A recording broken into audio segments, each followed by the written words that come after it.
What's up guys, my name is Ace, and welcome to Maps Exposed. This is the series where in previous years of Call of Duty, I would cover all the lines of sight, as well as any other sort of secret spots that I knew of on every one of the maps. This time around with Black Ops 4, we're expanding this series, and there's going to be a lot more information packed into each episode. With this, we are still going to be looking at some excellent lines of sight that I have for you guys, as well as any other secret sort of spots or tips that I can give that relate to the specific map. But in addition to that, we're also going to be looking at the hotspots on the map, which will give you a better indication of how the map tends to flow, as well as the most important spawn points that you need to know. So without further ado, let's hop into the first episode. This is on Arsenal. And first up, we're going to have a look at the hotspots. Now keep in mind, these hotspots are typically related to linear team-based modes, so it doesn't really apply to free-for-all and doesn't really apply to hardpoint because that's going to be completely different for those modes. But for most game modes, most of the fighting on Arsenal seems to take place on the outside area towards the bottom of the map as you're looking at it here, so outside in these areas right here. Or I notice the fighting will take place in the vents. Sometimes you get those teams that just try to camp those vents out really hard. And then within the middle area where the B domination flag is. The other lane on the top side of the map as you're looking at it now, this one isn't really used all that much. This is more of a flank route. Yes, you will find fights here sometimes, but generally speaking, it's not really a high action lane. So now that we know that, let's have a look at a bunch of the lines of sight I was able to find for you guys. And keep in mind, I focused a lot of the lines of sight towards the hotspots. The first thing we're going to look at is this feature right here. If you have enemies that are in that building up in that window or coming through that area there or through over here, they will normally expect you to be standing right here, which is a pretty decent spot because you have great cover and they don't really have a whole lot for cover. However, I've got something better you can do here that a lot of people don't know about. If you come around to the outside here, you have to make sure that this area is clear because you will be relatively exposed to them. Within this edge right here, there is an invisible ledge. It only applies to this edge of the feature. It doesn't apply to any of the other edges there, but you can actually jump up onto this just like that. So you just jump and then you'll hit this invisible ledge. From here, you can stand up, you can look into the window, pick those people off that are in the window, or you can look over top towards that doorway, and you can even strafe all the way around here to get a line of sight on those people, and they just don't expect you to be up in this area like this. This is far better than simply peeking around the edge right where they expect you to be, and this will often allow you to pick off a lot of really easy kills. When you look towards the other direction, it doesn't work quite as well because you're quite exposed to the stairs over there, so I wouldn't necessarily recommend using it if you're looking that way. It's mainly just if you're attacking people on this side of the map. Next is a relatively straightforward and simple line of sight that I just don't see a lot of people using, and this is also a long shot spot. So if you're looking for those long shot camos, then this will be quite effective for you. If you come around this edge right here, you just have to slowly peek around and you'll get a great angle on the people right over on that piece of cover there, which is a very, very common spot.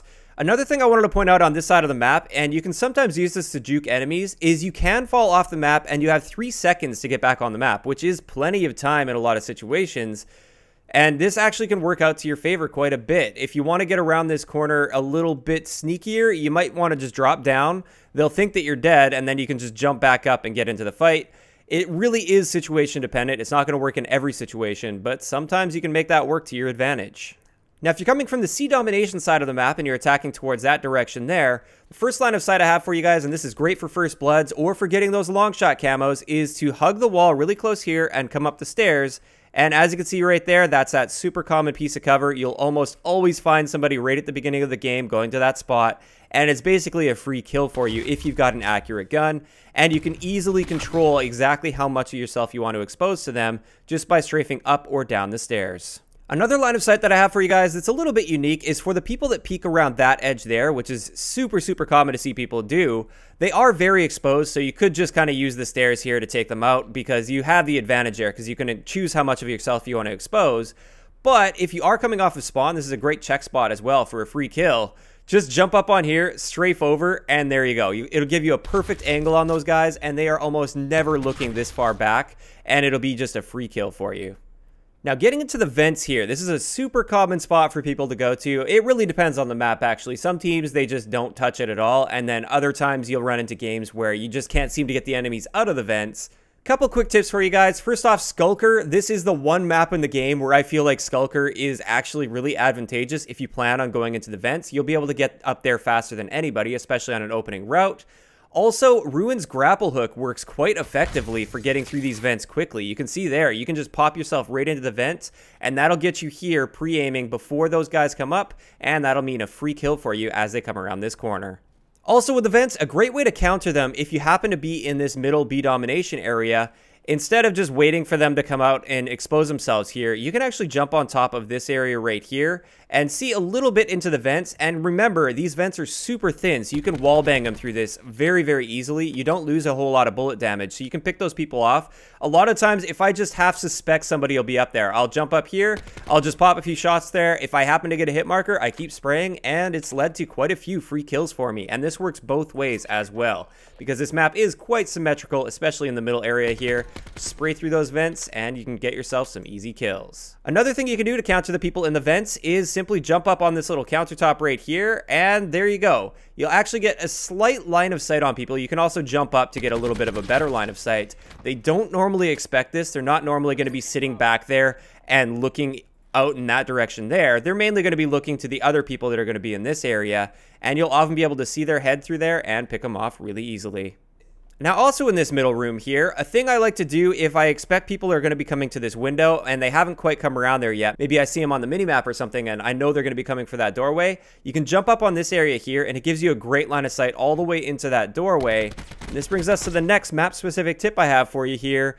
If you shoot these doors, they will open. You can use this in a lot of situations. If you want to throw a grenade or something through there, for instance, you can shoot the door first, throw the nade, and the nade will make it through, whereas if you just throw the grenade, it will hit the door and bounce back. So that's really effective. Another thing you can do in domination specifically is if you're trying to defend the B flag and enemies are trying to capture it, instead of running out in the doorway like this and getting yourself shot, which will happen a lot if you just do that, you can actually just stray through here. They usually won't really be paying too much attention to the door unless it opens. Once you get your line of sight on them, just start spraying through the door and it'll open the door for you and you can get your kills there. This also works great if you're pushing up towards the enemy spawn. If they're spawning back there, you can push into this area here, wait until you see a guy. The moment you do, pop a shot, that'll open the door, and it opens up that line of sight for you to kill them. Now, one last thing I wanted to show you on this map before we get into the spawn points is towards the C domination flag in this area. If you happen to have enemies camping up in this window, maybe it's a tort guy, they have like barbed wire and a barricade set up in this doorway as well as that doorway, you can actually jump into this window without using a grapple hook. All you have to do is come up these stairs. You have to get your angle and your jump just right. But if you manage to do it, you can jump and catch that mantle into the window and take that guy off guard. They will never expect this from you because normally people think that you can't make it up into that window, but you absolutely can. So unfortunately, that's pretty much it for the lines of sight as well as any sort of secret or map specific sort of things I wanted to mention. Typically, we would normally see more than this, but this map just didn't have a whole lot to offer as far as I could find. Now let's move into the spawn points on this map, or at least the important spawn points. Once again, these are mainly going to be applying to the linear team-based modes, so not so much for hardpoint, not so much for free-for-all. Even though these spawn points are still used in those modes, they behave completely different.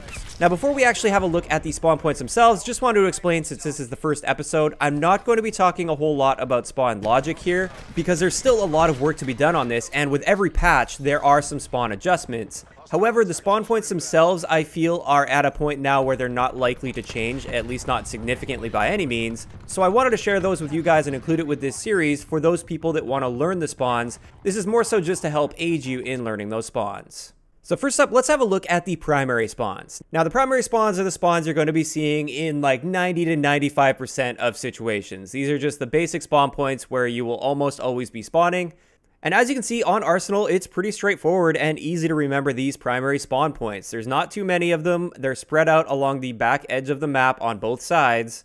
But when you start to have pressure put on those spawns, so if an enemy pushes right in there and starts blocking those spawns off by either being in too close of a proximity or by having a line of sight on those spawns, it will push the spawns to the secondary spawn locations that you can see here in orange. And these are towards that top side of the map where, like I said earlier, there usually isn't a whole lot of action. It's mainly used as a flanking lane. But these are the secondary spawn points, and these are quite important to note. If you see that your teammates are pushing right in towards the enemy spawn, that means it's going to push the enemy spawn towards one of these secondary spawns, or it might even flip them completely back to your spawn points. And you can also use this to your advantage if you notice that your teammates are spawning in these secondary spawns, or you spawn in this secondary spawn. That means that you have an enemy that's pushed right up into your primary spawn area. Of course, a big thing to keep in mind with this isn't a comprehensive map of every spawn location in the game. There are definitely more spawn locations, but 99% of the time, these are the spawn points you will see in team-based modes, with the exception of Hardpoint, which is a little bit different. And with that, that's going to wrap it up for the first episode of Maps Exposed for Black Ops 4. Of course, since this is the first time that I've tried Maps Exposed in this way, I'm really looking for your guys' feedback on this. Do you like the additions to the Maps Exposed series, or would you prefer if I just stuck to the standard lines of sight sort of a series? Also, if you have any suggestions for the series, let me know down below. If you enjoyed the video, a like rating is always appreciated, and don't forget to subscribe for more if you haven't already. I'll talk to you guys next time. Yeah.